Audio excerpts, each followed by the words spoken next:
एक समय की बात है। एक नगर में एक जमींदार रहता था। उसकी दो बेटियां थीं। वह अपनी दोनों बेटियों से बहुत अधिक प्रेम करता था। एक दिन अचानक उसकी पत्नी बहुत बीमार हो गई।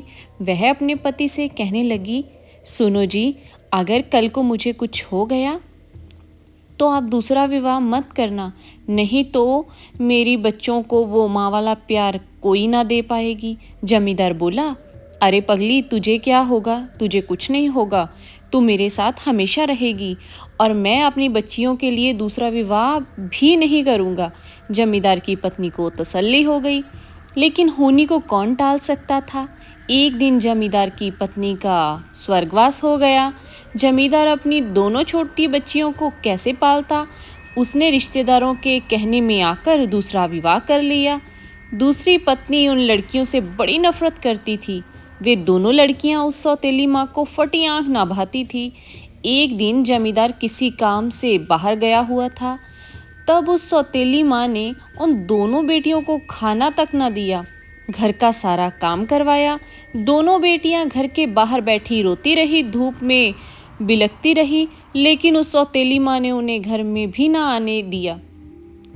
सारा दिन दोनों बेटियां भूखी प्यासी बाहर ही बैठी रही। अब दोनों की जब सांसें सूखने लगी तो वह दोनों घर के पीछे वाले पेड़ के नीचे जाकर बैठ गई। उधर जब जमींदार के आने का समय होने वाला था तो वह रोना पीटना लेकर बैठ गई। हाय राम, मैं क्या करूं, इन लड़कियों ने मेरा जीना दुर्भर किया हुआ है। उसी वक्त अपने घर के अंदर था जो वो जमींदार आ गया और उसने देखा कि उसकी पत्नी के माथे से जो खून निकल रहा था। जमींदार ने अपनी पत्नी से पूछा, अरे यह चोट कैसे लगी? तब जमींदारनी जोर जोर से रोने लगी और झूठ मूठ बोल दिया कि तुम्हारी बेटियों ने मुझे आज बेलन से मारा, मुझे लहूलुहान कर दिया।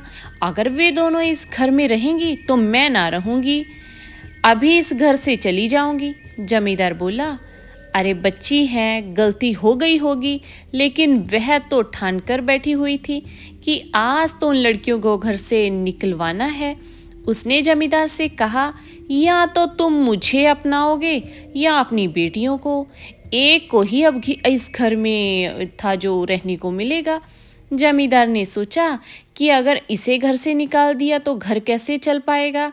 उसने घर के बाहर लिखवा दिया कि अगर मेरी बेटियां हो तो इस घर से चली जाओ, अगर सौतेली माँ की बेटियां हो तो इस घर के अंदर आ जाना। दोनों बेटियां जब शाम को पेड़ के नीचे से उठकर अपने घर को आने लगी तो उन्होंने दीवार पर यह सब पढ़ा। अब दोनों की दोनों वहीं से वापस हो चली। चलते चलते अब वो एक जंगल में पहुंच गई। जंगल में दोनों ने था थोड़ी सी लकड़ियां इकट्ठी की, पत्थर से आग जलाई और सेकने बैठ गई। अब छोटी बहन को नींद आने लगी। बड़ी बहन ने कुछ पत्ते तोड़े और अपनी छोटी बहन को उन पत्तों पर सुला दिया। दोनों ठंड में उस जंगल में बैठी हुई थी। यह सब माता पार्वती और भोले बाबा देख रहे थे कि दोनों बच्चियां कितनी दुखी हैं। माता पार्वती कहने लगी, प्रभु, इन दोनों बच्चियों के साथ बड़ा गलत हो रहा है, आप इनकी कोई ना कोई सहायता करो। भोले बाबा ने कहा, देवी, मैं इसमें कुछ नहीं कर सकता, जो इनके भाग्य में लिखा है वही इनके साथ होगा। लेकिन माता पार्वती कहाँ मानने वाली थी, वह तो हट करके बैठ गई। नाथ, आपको इनकी कोई ना कोई सहायता तो करनी ही होगी। भोले बाबा ने माता पार्वती की हट देखकर अपने जादू से दो फल प्रकट किए, एक कच्चा फल और एक पक्का फल, और कहने लगे, देवी, यह दो फल हैं, जो कच्चा फल खाएगी वह रानी का सुख भोगेगी और जो पका हुआ फल खाएगी उसका विवाह एक राजकुमार के साथ हो जाएगा। भोले बाबा ने वो दोनों फल नीचे फेंक दिए। दोनों फल जब उस बड़ी वाली बहन के पास आकर गिरे तो वह डर गई। पीछे मुड़कर देखा तो दो फल गिरे हुए थे। उसे भूख भी बहुत जोर से लगी थी।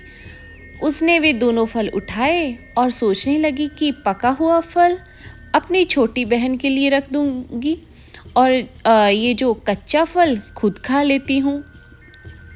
उसने कच्चा फल खुद खा लिया और पका हुआ फल अपनी बहन के लिए रख दिया।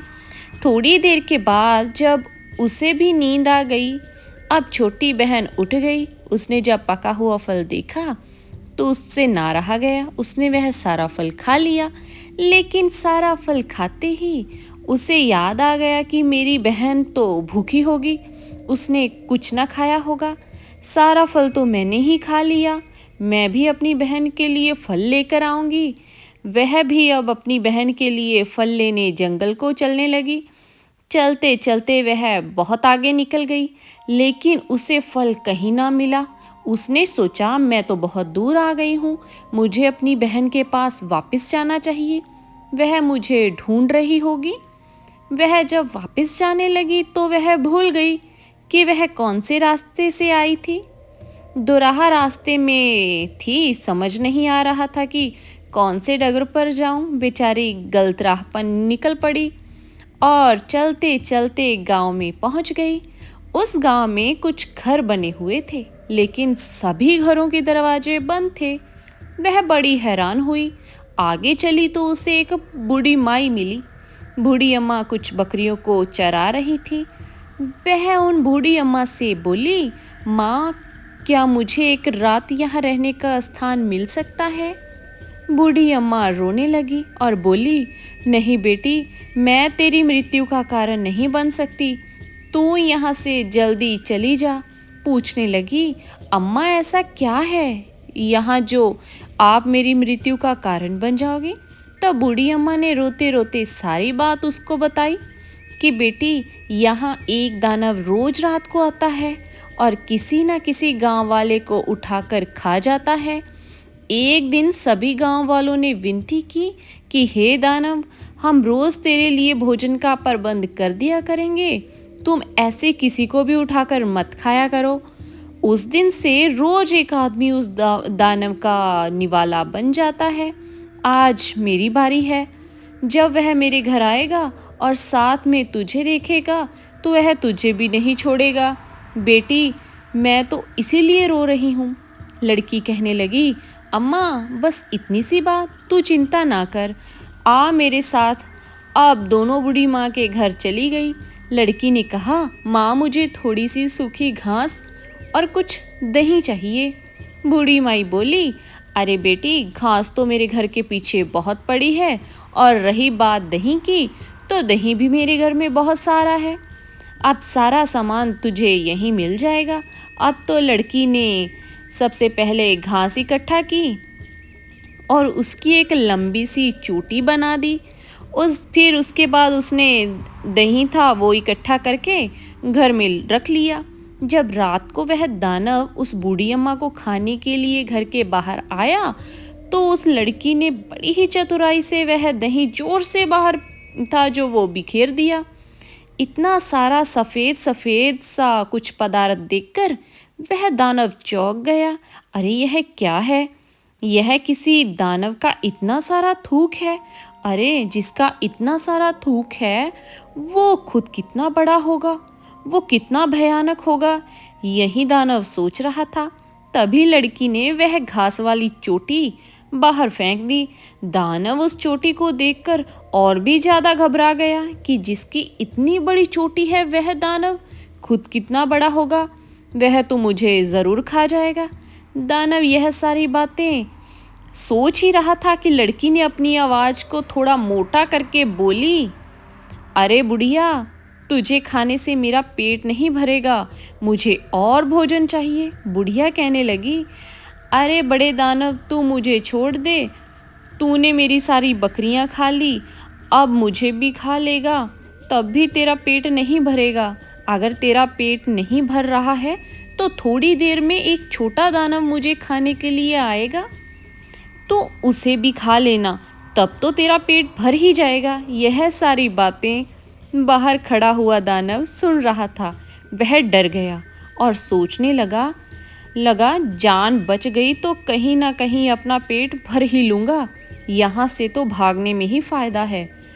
भैया, वह तो दुम दबा के वहाँ से भागने लगा। भागता भागता उस गांव से बाहर चला गया। उसने कसम खा ली कि आज के बाद इस गांव में वापस नहीं आएगा। अब तो सभी गांव वालों को उस लड़की की चतुराई से उस दानव से छुटकारा मिल चुका था। उधर बड़ी बहन जब अपनी छोटी बहन को अपने पास नहीं देखती तो वह भी बड़ा रोती है, उसे ढूंढने के लिए चल देती है। और चलते चलते वह भी एक गांव में पहुंच जाती है। और चलते चलते एक नगर में जब वह पहुंचती है तो उस नगर में जो राजा था उसकी पत्नी का देहांत हो चुका था। सब भी योग्य रानी की थी जो तलाश कर रहे थे। तभी देखा सभी ने कि एक सुंदर लड़की सामने से चली आ रही थी। तो सभी लोग उस राजा के पास उसे ले गए। राजा को वह लड़की बड़ी पसंद आई। उन्होंने उससे विवाह कर लिया। अब तो जो बड़ी बहन थी वो रानी बन गई। उसे हर प्रकार की सुख सुविधा मिल चुकी थी, लेकिन फिर भी वह उदास रहती थी। वो अपनी बहन का इंतज़ार करती रहती। उधर पास के ही राज्य के एक राजा के लड़के का विवाह एक जमींदार की बेटी से होने जा रहा था।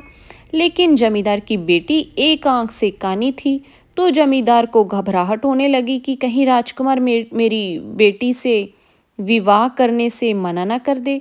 वह इसी चिंता में था कि उसे एक युक्ति सूझी। कहीं से एक लड़की को खोजा जाए और उससे राजकुमार का विवाह करा देंगे। जब विदाई का समय आएगा तो अपनी बेटी को बिठा देगा। खोजते खोजते वे लोग उस बुढ़िया के घर चले गए और उस सुंदर लड़की को वहां से ले आए। जमींदार ने जब उस लड़की को देखा तो उसे समझ में आ गया कि हाँ, यही ठीक रहेगी, इसी से राजकुमार का विवाह कर लेंगे। अब तो राजकुमार विवाह करने आ गया। उधर जमींदार ने उस लड़की को सजा दजा के वहां पर बिठा दिया। मंडप में विवाह भी अब अच्छे से था जो वो संपन्न हो गया। लेकिन जब राजकुमार उस लड़की के पास बैठा हुआ था तभी उस लड़की ने उसके रुमाल पर सारी बात लिख दी और उसकी जेब में वह रुमाल डाल दिया। जब राजकुमार ने खाना खाया और हाथ पोंछने के लिए वह रुमाल निकाला तो उस पर वह सब लिखा हुआ पढ़ लिया। उधर विदाई की तैयारी होने लगी और जमींदार ने उस लड़की को कुछ पैसे देकर वहां से भगा दिया कि आज के बाद यहाँ दिखाई मत देना, और अपनी बेटी को तैयार करके राजकुमार के साथ विदा कर दिया। जब वह लड़की महल में आई और राजकुमार ने उसे देखा तो वह समझ गया कि यह तो वो लड़की हो ही नहीं सकती। उसने उस कानी लड़की को जमींदार के घर भिजवा दिया कि मैं इससे अपने साथ नहीं रख सकता। जमींदार यह सारी बात लेकर राजा के पास गया कि राजा साहब, मेरी बेटी को न्याय दो। इसका विवाह राजकुमार के साथ किया है और राजकुमार अब इसे अपने साथ नहीं रखना चाहता। राजकुमार को भी राजसभा में बुलवाया गया। तब राजकुमार ने वह रुमाल पर लिखी हुई सारी बात राजा को सुनाई। वहां पर रानी भी बैठी हुई थी। रानी ने जब वे सारी बातें सुनी तो वह समझ गई कि वह कोई और नहीं, मेरी बहन ही है। रानी ने उठकर कहा कि वह लड़की कहाँ है, उसे यहाँ बुलवाया जाए, मैं उससे कुछ पूछना चाहती हूँ। अब सब ने पूछा, जमींदार बताओ उस लड़की को कहाँ भेजा है। जमींदार ने बता दिया कि एक बुढ़िया के पास उस लड़की को हमने देखा था, शायद वहीं पर होगी। तो राजा ने अपने कुछ सैनिक बुढ़िया के पास भेजे और उस लड़की को वहां से बुलवा लिया। जब लड़की राज्य सभा में आई तो उससे रानी ने देखते ही पहचान लिया कि यह तो मेरी बहन है और उसके गले लग गई। इसके बाद जमींदार को कारागार में भेज दिया और उस लड़की का विवाह राजकुमार के साथ दोबारा से करा दिया गया। अब सब हंसी खुशी रहने लगे। तो आपको ये कहानी कैसी लगी? अगर आपको ये कहानी अच्छी लगी तो इस कहानी को अपने दोस्तों के साथ, अपने परिवार के साथ शेयर कीजिए और हमारे चैनल छाप को सब्सक्राइब कीजिए ताकि आगे भी हम आप लोगों के लिए अच्छी अच्छी कहानियाँ लेकर आते रहें। धन्यवाद।